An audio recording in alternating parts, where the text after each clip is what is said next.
Salut les passionnés de belle mécanique et bienvenue à vous, fidèles auditeurs de Vintage Car Chronicles, pour une édition spéciale de The Deep Dive. Ah oui! On a concocté rien que pour vous un voyage à travers le temps direction l'Allemagne. Pour explorer l'histoire d'une voiture qui fait rêver depuis 60 ans, la Porsche 911. Ah, la 911, une véritable icône automobile. Ce qui est fascinant avec ce modèle, c'est sa capacité à constamment évoluer tout en restant fidèle à son ADN. Absolument.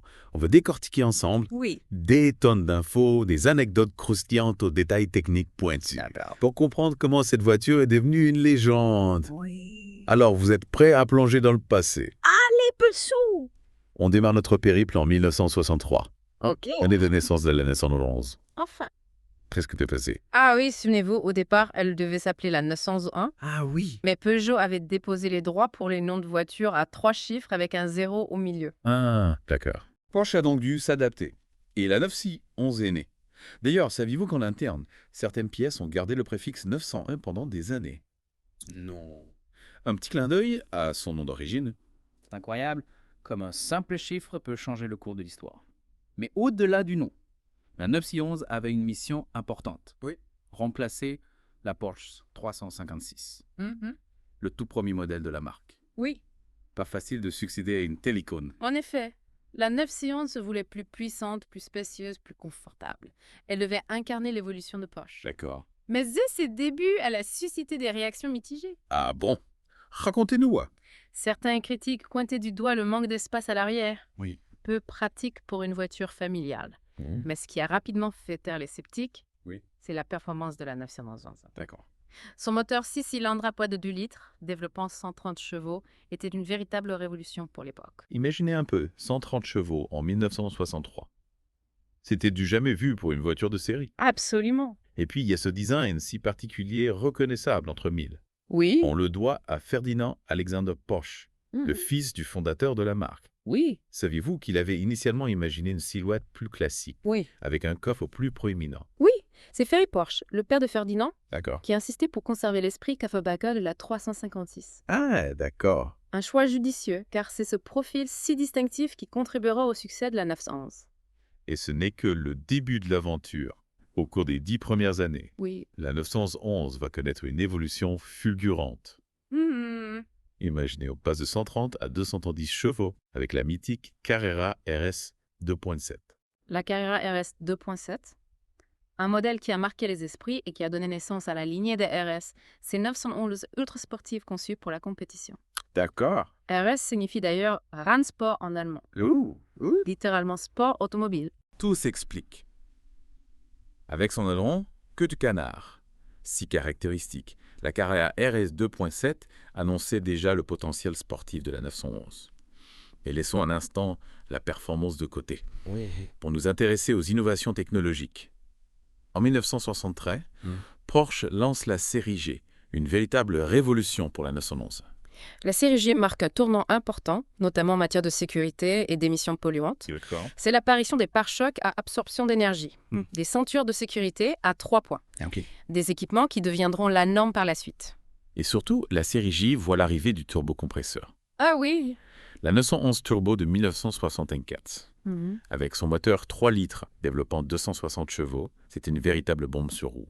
À l'époque, le turbo était réservé aux modèles les plus performants. Et pourtant, Porsche a réussi à adapter cette technologie issue de la compétition à une utilisation quotidienne. Le contrôle de la pression de suralimentation a permis de dompter la puissance du turbo, le rendant plus accessible et plus agréable à conduire. Ah oui. Un vrai tour de force. Et la 911 Turbo devient rapidement une icône, symbole de performance et de luxe. Elle a contribué à forger l'image de Porsche comme constructeur de voitures sportives d'exception. Absolument. La 911 Turbo était la voiture de tous les fantasmes, avec son intérieur de cuir, sa radio et ses vitres électriques, le summum du luxe et de la sportivité. Et puis, en 1967, arrive la 911 Turbo 3.3 litres, encore plus puissante avec ses 300 chevaux. Une évolution qui conforte la 911 Turbo dans sa position de reine de la performance. Mais la série J, c'est aussi l'arrivée du cabriolet, en 1980. La 911 s'ouvre à un nouveau public, attiré par le plaisir de conduire cheveux au vent. Ce cabriolet marque un tournant dans l'histoire de la 911. Il montre que Porsche est capable de s'adapter aux envies de ses clients, tout en restant fidèle à son ADN sportif. Et pour clore ce premier chapitre de notre Deep Dive, D'accord?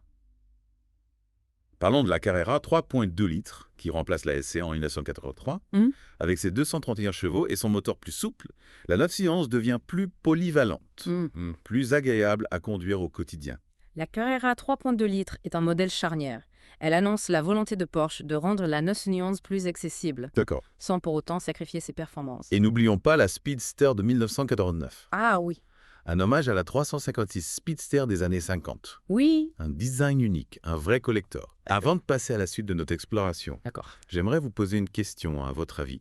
Quel est l'élément qui a le plus contribué au succès de la 911 durant cette première période? C'est une question intéressante. Je dirais que c'est la combinaison de plusieurs facteurs. La performance indéniable, le design intemporel et l'innovation constante. Porsche a su créer une voiture à la fois sportive et élégante, capable d'évoluer avec son temps tout en conservant son identité. Tout à fait.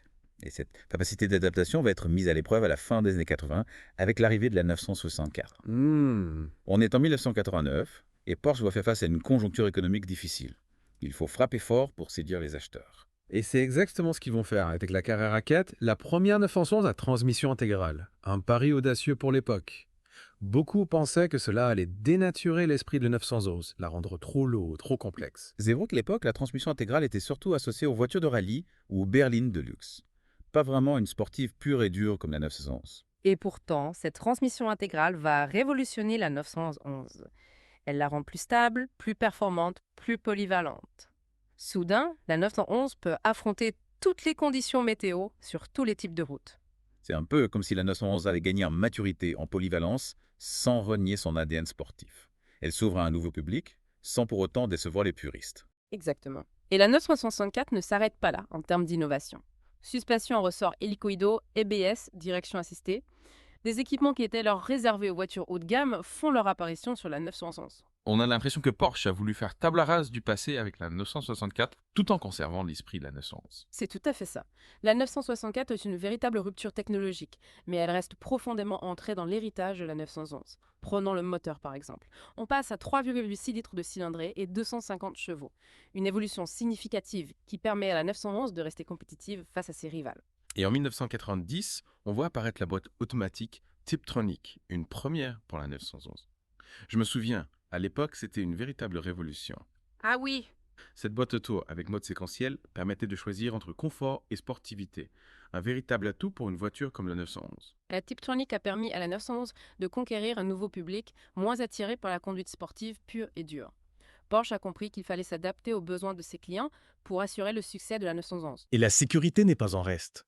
La 964 est l'une des premières voitures au monde à proposer des airbags en série dès 1991. Porsche a toujours été un précurseur en matière de sécurité et la 964 en est la preuve. Absolument. Porsche a compris que la sécurité était un élément essentiel pour une voiture sportive et la 964 marque un tournant dans ce domaine. Parlons maintenant de la Turbo, qui fait son grand retour en 1990 après quelques années d'absence. Au début, elle conserve le moteur 3,3 litres de la génération précédente, mais en 1992, elle passe les 3,6 litres des autres 964. Avec une puissance portée à 390 chevaux pour la Turbo et même 381 chevaux pour la Turbo S, une version allégée produite en petite série. Porsche repousse encore les limites de la performance. Et en 1992, la mythique appellation RS fait son grand retour avec la 964 Carrera RS. Une série limitée, homologuée pour la route, mais conçue pour la piste. Un véritable hommage à la Carrera RS 2.7 de 1973 avec son aileron fixe et son moteur de 3,8 litres développant 300 chevaux. Un collecteur instantané. Face à la forte demande des clients américains, Porsche lance la RS America en 1983. Une version simplifiée de la RS européenne, mais tout aussi performante. Produite à seulement 701 exemplaires, la RS America est devenue un véritable objet de collection. C'est ça aussi la magie de la 911, chaque génération a ses modèles rares et exclusifs qui font rêver les passionnés. Et puis, en 1983, arrive la 983, la dernière 911 à moteur refroidi par air. Une page se tourne pour les puristes. La 983, c'est la quintessence de la 911 classique. Un design sublimé, un moteur atmosphérique rageur, une voiture qui a marqué les esprits. Esthétiquement, on retrouve les lignes iconiques de la 911, mais avec des courbes plus douces, plus fluides. Elle est considérée par beaucoup comme la plus belle des 911. Et puis, ce moteur 3,6 litres refroidi par air, un bijou de technologie ballant, Il développe 272 chevaux à son lancement, puis 286 chevaux grâce au système d'admission variable Varioram. Varioram, c'est une innovation majeure pour la 911. Pour faire simple, ce système permet d'optimiser le remplissage des cylindres en fonction du régime moteur, ce qui améliore la puissance et le couple à tous les régimes. Exactement. Le Varioram permet à la 983 d'être à la fois performante et souple, agréable à conduire au quotidien. La 983 marque également l'arrivée d'une boîte manuelle à 6 rapports de série, une première pour la 911. Et puis, il y a la turbo, bien sûr. Avec son biturbo et ses 88 chevaux, elle devient la première 911 à franchir la barre des 300 km/h. Impressionnant, la 983 Turbo s'impose comme une référence en matière de performance. N'oublions pas la mythique GT2. Une version ultra sportive, homologuée pour la route, mais conçue pour la piste. Elle se passe de la transmission intégrale pour gagner du poids et affiche une aérodynamique optimisée. 430 chevaux, un aileron arrière XXL. La GT2 ne passait pas inaperçue. Elle annonçait déjà les futurs GT3 et autres modèles ultra sportifs. La 983 a également vu l'apparition de la Targa avec son toit en verre coulissant électriquement. Un système complexe mais très esthétique. Oui, la Targa a toujours eu un statut, à part dans la gamme 911. Ce toit en verre, c'est un peu la signature du modèle. Et puis, en 1997, arrive la 986 qui marque un tournant majeur avec son moteur. Refroidi par Homo, sacrilège pour certains puristes. La 986, c'est une rupture avec la tradition. Mais c'est aussi une nouvelle ère pour la 911 qui se modernise et adopte les technologies du XXI siècle. Ce qui est fascinant avec la 986, c'est que malgré ce changement radical, elle conserve l'ADN de la 911. On retrouve les lignes caractéristiques, l'architecture moteur à l'arrière. Mais esthétiquement, la 986 divise. Certains la trouvent trop sage, trop consensuelle. Et puis, il y a ces fers avant qui rappellent un peu trop la Boxster, le petit Roadster de Porsche. Que pensez-vous de ce choix stylistique, Nat? C'est vrai, les phares de la 986 ont suscité beaucoup de débats à l'époque. Personnellement, je pense que Porsche cherchait à moderniser l'image de la 911, à la rendre plus accessible à un public plus large. Et la Boxster, qui est un succès commercial, incarnait cette nouvelle philosophie. C'est intéressant comme analyse. Oui. On peut dire que la 996 était un pari risqué pour Porsche, mais un pari nécessaire pour assurer la pérennité de la 911. Exactement. Et malgré les critiques, la 996 a su se faire une place dans l'histoire de la 911. D'accord. Elle a introduit des innovations majeures, notamment au niveau du moteur. Parlons-en de ce fameux 3,6 litres refroidi par euro. Ah oui, le passage au refroidissement liquide a été un véritable choc pour les puristes. Oui. Mais il faut reconnaître que ce moteur était une petite merveille de technologie.